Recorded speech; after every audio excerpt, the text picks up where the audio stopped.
आप सभी का स्वागत है ई गैस एजुकेशन में। यूनिवर्सिटी एग्जाम लिखते समय आप लोगों को किन किन बातों का ख्याल रखना चाहिए, चाहे आप लोग यूजी में हो, पीजी में हो, बीई, बीएससी, बीकॉम, जितने भी अलग अलग कोर्सेज होते हैं, तो आप लोगों को किस तरीके से एग्जाम से पहले पढ़ाई करनी चाहिए, 3 घंटे को किस तरीके से मैनेज करना है। साथ ही एग्जाम में आप लोग कलर पेन का यूज कर सकते हैं, नहीं कर सकते हैं, कॉपी किस तरीके से लिखनी चाहिए, क्या क्या उसमें पॉइंट होने चाहिए, इन सभी को लेकर सारी बातें करेंगे। और आज आप लोग को जितनी भी टिप्स एंड ट्रिक देंगे वो सारे as a teacher, as a student किस तरीके से कॉपी को चेक करते समय, जब भी आप लोग की कॉपी चेक की जाती है तो किन किन बातों को देखा जाता है, इन तीनों पॉइंट को लेके पूरी आप लोग को टिप्स एंड ट्रिक काफ़ी अच्छे तरीके से आप लोग को बताएंगे। इसलिए वीडियो थोड़ी सी लंबी हो सकती है, लेकिन आप लोग वीडियो पूरा देखिएगा, क्योंकि आप लोगों ने पूरे एक साल में क्या पढ़ा, पूरे 6 महीने में क्या पढ़ा, आपके एक साल में, एक सेमेस्टर में आपने जो भी पढ़ाई की है, वो सारी चीज़ें डिपेंड करती हैं। आप लोग का 3 घंटे का एग्जाम, आप लोगों ने 3 घंटे में किस तरीके से अभी तक जितना भी पढ़ाई किया है उसको कॉपी पे किस तरीके से लाते हैं, ये काफ़ी ज़्यादा अहम रहता है। जितनी तरीके से आप अच्छे तरीके से कॉपी को लिखते हैं उतने अच्छे नंबर आप लोग को मिलते हैं। यहाँ पे बिल्कुल भी हम कभी भी परसेंटेज को बढ़ावा नहीं देते हैं, क्योंकि कभी भी परसेंटेज आपको डिफाइन नहीं करते हैं कि आप अपनी लाइफ में कितने सक्सेसफुल होंगे या फिर कितने अनसक्सेसफुल होंगे। मेरे कहने का मतलब सिर्फ इतना है कि आज के डेट में जितना कंपटीशन बढ़ते जा रहा है, जितने भी फॉर्म आ रहे हैं, जहाँ पे कम से कम आप लोग के बीए, बीएससी, बीकॉम, जितने भी अलग अलग कोर्सेज होते हैं, तो 60% तो होना ही चाहिए, बिल्कुल कंपलसरी है। इसलिए आप लोग कॉपी को काफ़ी अच्छे तरीके से लिखिए, और परसेंटेज हमेशा आप लोग के कॉन्फिडेंस को डेवलप करता है। काफ़ी अच्छे तरीके से आप लोग को लिखने का ढंग पता होता है, आप कोई भी एग्जाम देने में बिल्कुल भी आप हिचकते नहीं है, इसलिए आप लोग के लिए परसेंटेज मायने रखता है। और जब भी यूनिवर्सिटी की एग्जाम की बात होती है, चाहे वो आप लोग की बीए की बात हो, बीएससी की बात हो, किसी भी कोर्सेज की बात होती है, तो आप लोग को केवल जो मार्कशीट आती है उसमें थ्योरी के नंबर होते हैं, प्रैक्टिकल के नंबर होते हैं, और इसी के आधार पे आप लोग के जो परसेंटेज हैं वो तैयार किए जाते हैं। तो ये नॉन टेक्निकल कोर्सेज होते हैं। अगर टेक्निकल कोर्सेज की बात की जाए तो वहाँ पे उन लोगों को सेशनल के भी मार्क्स मिलते हैं, एक्टिविटीज़ के भी मार्क्स मिलते हैं, और इसकी वजह से जो परसेंटेज होता है वो भी काफ़ी अच्छा खासा देखने को मिलता है। और लगभग सभी के जो परसेंटेज बनते हैं वो 70 से ऊपर तो परसेंटेज बनता ही है, यानी कि 70% से ऊपर सभी के परसेंटेज बनते हैं जो भी टेक्निकल कोर्सेज से यूजी पीजी करते हैं। लेकिन जो भी नॉन टेक्निकल कोर्सेज से होते हैं तो आप लोग के लिए परसेंटेज काफ़ी ज़्यादा मायने रखते हैं, क्योंकि आपके जो रिजल्ट बनते हैं वो केवल थ्योरी और प्रैक्टिकल के आधार पर बनते हैं। तो इसलिए किन किन बातों का खास ख्याल आप लोग को एग्जाम में रखना है, ताकि आप लोग को काफ़ी अच्छे मार्क्स मिल सके। सबसे पहले बात करते हैं आप लोग के सिलेबस को लेकर, कि आपका जो सिलेबस है उसको केवल आप लोग को देखना है। इस वक्त कोई भी अलग से कोई भी बुक मत देखिएगा, कोई भी एक्स्ट्रा सिलेबस के टॉपिक को कवर मत कीजिएगा, क्योंकि जब एग्जाम से कम टाइम होते, यानी कि 10-15 दिन का टाइम बचा है, 5-6 दिन का टाइम बचा है, तो उस वक्त आप लोग बिल्कुल भी ऐसे कोई भी सिलेबस को लेकर या पूरे सिलेबस को लेकर परेशान ना हो, अलग अलग टॉपिक को सर्च बिल्कुल भी ना करें। साथ ही जितना हो सके उतना आप लोग रटने के बजाय समझने की कोशिश कीजिए। जितने अच्छे तरीके से आप लोग समझ लेंगे उतने अच्छे तरीके से कॉपी में लिख लेंगे, क्योंकि कहते हैं ना कि जो रटा होता है वो भूल जाता है, लेकिन जो आप समझे रहते हैं वो हमेशा के लिए आप समझे रहते हैं। तो इसलिए आप लोग को रटना नहीं है, समझना है। जितने अच्छे तरीके से समझ सकते हैं उतने अच्छे तरीके से समझिए। साथ ही अगर आप लोगों ने कोई भी क्वेश्चन बैंक किसी भी पब्लिकेशन का लिया हो, सीरीज लिया हो, अनसॉल्व लिया हो, कुछ भी लिया होगा, तो आप लोग को उसमें कई सारी जो रिपीटेड क्वेश्चन है वो देखने को मिल जाते हैं कि किस साल में कितनी बार जो क्वेश्चन है वो पूछे गए। तो आप लोग को जब कम टाइम होता है एग्जाम से पहले, तो बिल्कुल उन्हीं क्वेश्चन पे फोकस करना चाहिए। और क्वेश्चन बैंक थोड़ा सा एग्जाम में काफ़ी ज़्यादा हेल्पफुल होता है, तो आप लोग को क्वेश्चन बैंक से अच्छे तरीके से जो क्वेश्चन है वो आप लोग देख लीजिए। साथ ही अगर बात की जाए, सारे क्वेश्चन को कवर कर लीजिए। जब आप लोग के एग्जाम से पहले 10-15 दिन का टाइम बचा हुआ है, तो आप लोग सारे जो क्वेश्चन है, सिलेबस है, जो भी टॉपिक होते हैं, जो इंपॉर्टेंट टॉपिक है, अभी आप लोग पूरे सिलेबस को कवर नहीं कर सकते हैं, क्योंकि चाहे वो कोई भी एग्जाम हो, चाहे वो क्लास 1 के बच्चे का एग्जाम हो या फिर आप लोग पीएचडी का एग्जाम दे, जो सिलेबस होता है एज ए स्टूडेंट वो सिलेबस पूरे समुद्र की तरीके से ही होता है, और हम लोग को याद केवल थोड़ा बहुत ही हो पाता है। तो इसलिए आप लोग को सिलेबस देख के या फिर टॉपिक देख के बिल्कुल भी परेशान नहीं होना है। क्वेश्चन बैंक की मदद ले लीजिए, जितनी ज़्यादा रिपीटेड क्वेश्चन है उसे कर लीजिए। आप लोग एग्जाम काफ़ी अच्छे तरीके से दे सकते हैं। तो ये तो बातें रही आप लोग के एग्जाम से पहले किस तरीके से अपने पूरे सिलेबस को कवर करना है, अच्छे तरीके से पढ़ाई करनी। अब बात करते हैं कि एग्जाम के दिन आप लोग को क्या करना है और किस तरीके से अपनी कॉपी को लिखना है। सबसे पहले एग्जाम के दिन तो आप लोग सेंटर पे कम से कम जितने हो सके 30 मिनट पहले तो आप लोग सेंटर पे पहुंच जाइए, क्योंकि जब भी आप लोग जल्दीबाजी में सेंटर पे पहुंचते हैं तो इससे आप लोग का जो कॉन्फिडेंस होता है वो तो ऑलरेडी एग्जाम के दिन वैसे ही काफ़ी ज़्यादा डगमगाया हुआ रहता है, डर लगता है। तो इसलिए आप लोग एग्जाम के सेंटर पे कम से कम 30 मिनट पहले पहुंच जाना है। और आप लोग की जो एंट्री होती है एग्जामिनेशन क्लासेस में, वो आप लोग की 30 मिनट पहले हो भी जाती है। तो आप लोग को एग्जामिनेशन सेंटर पे कम से कम 30 मिनट पहले पहुंच जाना है। अब बात करते हैं कि किस तरीके से आप लोग को कॉपी को लिखना होगा। सबसे पहले एग्जाम में कभी भी आप लोग को जेल पेन का यूज नहीं करना चाहिए, हमेशा आप लोग को डॉट पेन का ही यूज करना चाहिए, क्योंकि जेल पेन का यूज एग्जाम में आपके लिए भारी पड़ता है। इसलिए जेल पेन का यूज़ तो आप लोग को गलती से भी एग्जाम में नहीं करना है। आप डॉटेड पेन का यूज कीजिए, जो कि काफ़ी ज़्यादा अच्छा होता है। एग्जाम में केवल आप ब्लैक ब्लू पेन का यूज कर सकते हैं। साथ ही अगर आप लोग चाहें तो स्केच का भी यूज कर सकते हैं। ब्लैक कलर का आप स्केच ले लीजिए, जिससे कि जितने ज़्यादा जो हेडिंग होते हैं उसको आप लोग करेंगे, अभी आगे बताते हैं। तो ये सारी जो बातें हैं वो आप लोग को काफ़ी ज़्यादा ध्यान रख।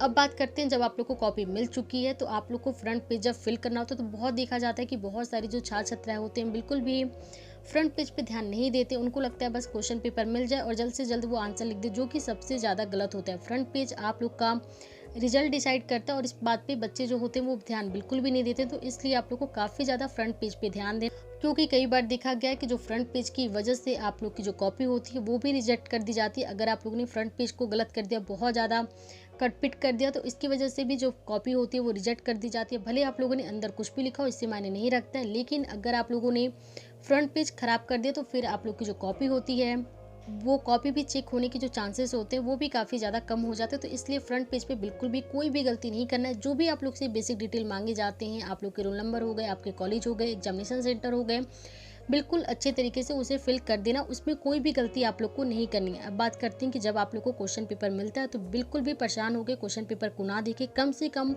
5 मिनट का टाइम तो अपने क्वेश्चन पेपर को दें, एक एक करके सारे क्वेश्चन को पढ़ ले, देख ले कि कौन से सेक्शन में किस तरीके से क्वेश्चन को पूछा गया है। उसके बाद से आपको वो क्वेश्चन आ रहे हैं या फिर नहीं आ रहे हैं, आप लोगों ने जो क्वेश्चन पढ़े थे वही क्वेश्चन है या फिर कुछ और भी क्वेश्चन है, आपको क्वेश्चन बिल्कुल भी नहीं आ रहे, तो भी आपको सारा पेपर अटेम्प्ट करना ही होगा। चाहे कुछ भी हो जाए, आपको पेपर तो पूरा अटेम्प्ट करना है। किस तरीके से करना है वो भी आप लोग को आगे बताते हैं, लेकिन सबसे पहले आप लोग को क्वेश्चन पेपर देख लेना है। आपको जिस भी क्वेश्चन का, जो भी सेक्शन का जो आंसर आपको अच्छे से आता है, सबसे पहले आपको वो आंसर लिखना होगा। अब बात करते हैं कि जब आप लोग आंसर को लिखते हैं तो किन किन बातों का ख्याल रखना है। सबसे पहले आप लोग को सबसे पहले जिस भी सेक्शन का आपको क्वेश्चन नंबर लिखना है उसको लिख दीजिए, चाहे इंग्लिश में लिखे, हिंदी में लिखे, इससे मायने नहीं रखता। चाहे उसे प्रश्न उत्तर करके लिख दे या फिर सेक्शन 1 करके लिख दे, इससे मायने नहीं रखता। उसके बाद से वो जो सेक्शन का कौन सा क्वेश्चन है उसे आपको लिख देना है, और उसके बाद से जब आप आंसर स्टार्ट करते हैं तो सबसे पहले आपको थोड़ा सा उसमें पॉइंट दे देना है। उसके बाद से आपको हेडिंग का यूज करना है और उसके बाद से आपको फिगर का यूज करना है। जितनी ज़्यादा आप लोग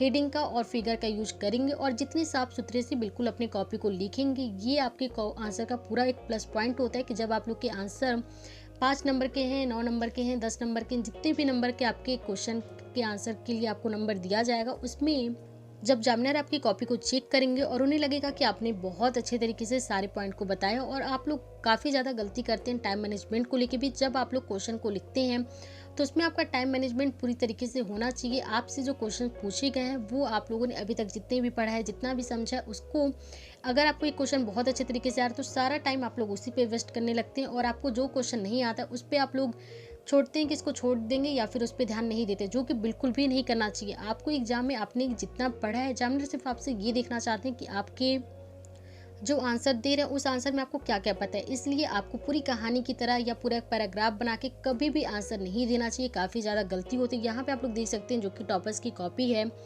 यहाँ पे आप लोग देखेंगे तो कितने अच्छे तरीके से इन्होंने सारी बातों को सारे पॉइंट वाइज करके बताया। साथ ही फिगर काफ़ी ज़्यादा इंपॉर्टेंट होता है। हम आपको हमेशा कहते हैं कि जब भी आप लोग आंसर दें, फिगर का यूज हमेशा करें। जैसे एग्जामिनर की नज़र आपके फिगर पे पड़ती है, तुरंत उसको चेक कर देते हैं, वो नंबर भी आपको अच्छा देते हैं। और 3.5 नंबर से लेकर 4 नंबर तो वो जरूर देंगे, क्योंकि पूरा 5 में 5 नंबर कभी भी नहीं दिया जाता है। तो इसलिए 3.5 नंबर से लेकर 4 नंबर तो आपको ईजिली मिल जाएंगे। तो इसलिए पूरा फोकस क्या कीजिए कि पूरे कॉपी को आपको बहुत अच्छे तरीके से लिखना है। अगर कुछ भी गलती हो भी जाती है, ऐसा नहीं है कि आप कॉपी लिखेंगे गलती नहीं होगा, तो बस एक हल्का सा अंडरलाइन देके आप आगे बढ़ जाइए। बिल्कुल उसमें गोजने जैसा काम मत कीजिए, क्योंकि आप लोग बड़े बच्चे हो चुके हैं, सीनियर हो चुके हैं, तो इसलिए बिल्कुल भी आपको ऐसी गलती नहीं करनी है। साथ ही कभी भी कोई भी क्वेश्चन आपको छोड़ के नहीं आना है, और जब भी आप लोग एक क्वेश्चन लिखते हैं तो कम से कम जो दूसरा क्वेश्चन लिखे उसमें 4 से 5 लाइन आप लोग छोड़ दें, क्योंकि कॉपी पूरी अच्छी खासी दी जाती है, जो कि आप लोग कभी भी पूरी कॉपी को शायद ही भर पाते होंगे, पूरी कॉपी आप लोग नहीं भर पाएंगे। तो जब आप एक क्वेश्चन का आंसर दे देते हैं तो कम से कम 4 से 5 लाइन छोड़ दीजिए। अगर आप लोगों ने एक पूरा पेज लिखा और लास्ट में आपको कुछ जो लाइन होते हैं वो बच जाते हैं, तो उसे छोड़ दीजिए, उस पर अब आंसर मत डालिएगा।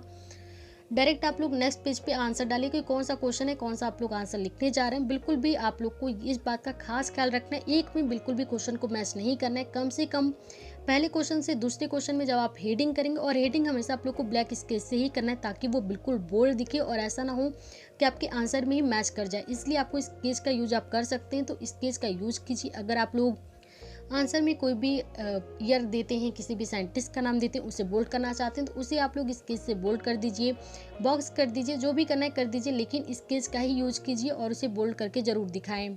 कोई भी क्वेश्चन आपको नहीं छोड़ना है। आपको क्वेश्चन आते हैं, नहीं आते हैं, कुछ भी हो, लेकिन आपको आंसर देना ही है। आप उससे मिलता-जुलता कोई भी आंसर लिख दीजिए। बिल्कुल भी वो आप लोग को क्वेश्चन नहीं पता है तो भी कोई बात नहीं है, उससे मिलता-जुलता कुछ भी आंसर लिख दीजिए, लेकिन लिख दीजिए। और एक बात काफ़ी ज़्यादा ज़रूरी रखती है कि आप लोग को सबसे पहले उस क्वेश्चन को लिखना है जो आप लोग को बहुत अच्छे तरीके से आता है। चाहे वो आप लोग के पेपर का सबसे लास्ट क्वेश्चन ही क्यों ना हो, लेकिन आप लोग को सबसे पहले वही क्वेश्चन लिखना है जो आप लोग को काफ़ी अच्छे तरीके से आता है, क्योंकि कहते हैं ना, फर्स्ट इंप्रेशन लास्ट इंप्रेशन। इसलिए आपको बिल्कुल इसी रूल को फॉलो करना है और आपको उस क्वेश्चन को लिखना है जो क्वेश्चन आपको बहुत अच्छे तरीके से आता है। तो अब आप लोग को सारी चीज़ें समरी करके बता देते हैं कि आपको एग्जाम से पहले उन सारे क्वेश्चन को देख लेना है जो कि रिपीटेड क्वेश्चन है, और कम से कम 5 से 6 साल के जितने भी क्वेश्चन अभी तक रिपीट हुए उन सभी क्वेश्चन को आपको अच्छे तरीके से देख लेना है। जिस भी चैप्टर से जितने भी क्वेश्चन रिपीटेड क्वेश्चन है उसको बिल्कुल आप लोग को कवर कर लेना, उसको बिल्कुल भी मत छोड़िए। चाहे आप लोग एग्जाम से पहले 5 दिन बचे हों, 6 दिन बचे हों, 1 हफ्ता बचा हो, जो भी टाइम बचा है, लेकिन आपको रिपीटेड क्वेश्चन को कंप्लीट करना है। इसके साथ ही सबसे पहले उस क्वेश्चन को लिखना है जो आपको बहुत अच्छे तरीके से आता है। आपको हेडिंग का यूज करना है, ब्लैक स्केच का इस्तेमाल करना है। एक क्वेश्चन से दूसरे क्वेश्चन का जब आप आंसर देते हैं तो कम से कम 5 से 6 लाइन का गैप होना चाहिए, उसको बिल्कुल आपको मैनेज करना है। हेडिंग देना है, फिगर तो बिल्कुल मतलब आपको बनाना ही बनाना होगा, चाहे कुछ भी हो जाए। कोई भी क्वेश्चन आपको नहीं छोड़ना, नहीं आता है कुछ भी लिख दीजिए, लेकिन लिख के आइए। उससे मिलता जुलता कोई भी आंसर आपको देना है, लेकिन क्वेश्चन को छोड़ के नहीं आना है। टाइम मैनेजमेंट आपको करना है, हर क्वेश्चन पे कितना टाइम देना है ये बिल्कुल आपको डिसाइड करना, और बिल्कुल उसी के अकॉर्डिंग आपको पूरा पेपर करना होगा। एग्जाम जब आप लोग का खत्म होता है तो उससे पहले पूरे पेपर को आपको देख लेना है। कम से कम 5 मिनट का टाइम आपके लास्ट में बचे होने चाहिए, और उस टाइम में पूरे पेपर को आप लोग को अच्छे तरीके से देख लेना है, क्वेश्चन को अच्छे तरीके से पढ़ लेना। तो ये कुछ इंपॉर्टेंट टिप्स एंड ट्रिक हैं जब भी आप लोग एज ए स्टूडेंट कॉपी को लिखते हैं, जब भी एज टीचर जब आप लोग की कॉपी को चेक किया जाता है कि किन किन बातों का ख्याल रखा जाता है। कॉपी आप लोग को पता है कि जिस तरीके से कई सारी कॉपियाँ होती हैं, तो जिस तरीके से कॉपी को चेक करते आया जाता है, बिल्कुल उसी तरीके से आप लोग की कॉपी को चेक किया जाता है। तो इसलिए आप लोग को काफ़ी अच्छे तरीके से अपनी कॉपी को लिखना है। अभी तक आप लोगों ने पूरे 1 साल में 1 सेमेस्टर में क्या पढ़ा है ये इंपॉर्टेंट नहीं रखता है, उस 3 घंटे में आप लोगों ने किस तरीके से आंसर दिया ये काफ़ी ज़्यादा अहम बातें हैं। तो इसलिए आप लोग को बिल्कुल इन बातों का ध्यान रख। और एक बात काफ़ी ज़्यादा इंपॉर्टेंट है जो कि आप लोग को बिल्कुल ध्यान रखना है कि जब भी आप लोग को कॉपी दी जाती है, आप लोग जब मार्जिन करते हैं तो उसको बहुत चौड़ी मार्जिन आप लोग को नहीं करना है, क्योंकि कॉपी चेक करते वक्त ऐसा लगता है कि आपको आंसर कम आते थे और आप लोगों ने सिर्फ पेपर को भरने के लिए, जो आपको कॉपी दी गई है उसको भरने के लिए आप लोगों ने इतने चौड़े चौड़े मार्जिन दोनों साइड से कर दिए। इसलिए कभी भी आप लोग को दोनों साइड से मार्जिन नहीं करना है, केवल लेफ्ट साइड से आपको मार्जिन करना होगा। मार्कर का यूज मत कीजिएगा, उसकी जगह आप लोग स्केच का यूज कर लीजिए। साथ ही कॉपी जितने अच्छे तरीके से, जितने साफ सुथरे लिख सकते हैं उतने साफ सुथरी कॉपी को लिखिएगा। इन बातों का आपको खास ख्याल रखना है। टाइम मैनेजमेंट आपको पूरी तरीके से करना होगा, और आप अगर इन टिप्स एंड ट्रिक का यूज करते हैं तो बहुत अच्छे नंबर से आप लोग पास हो सकते हैं, क्योंकि आप जैसा कि हमने आपको पहले ही रीजन बताया कि परसेंटेज जो होते हैं वो नॉन टेक्निकल कोर्सेज में परसेंटेज बहुत ज़्यादा हाई नहीं बनते। इसलिए आप लोग को काफ़ी ख्याल रखना है कि बहुत अच्छे नंबर आपके एग्जाम में आ सके, एक अच्छा परसेंटेज आप लोग को आए।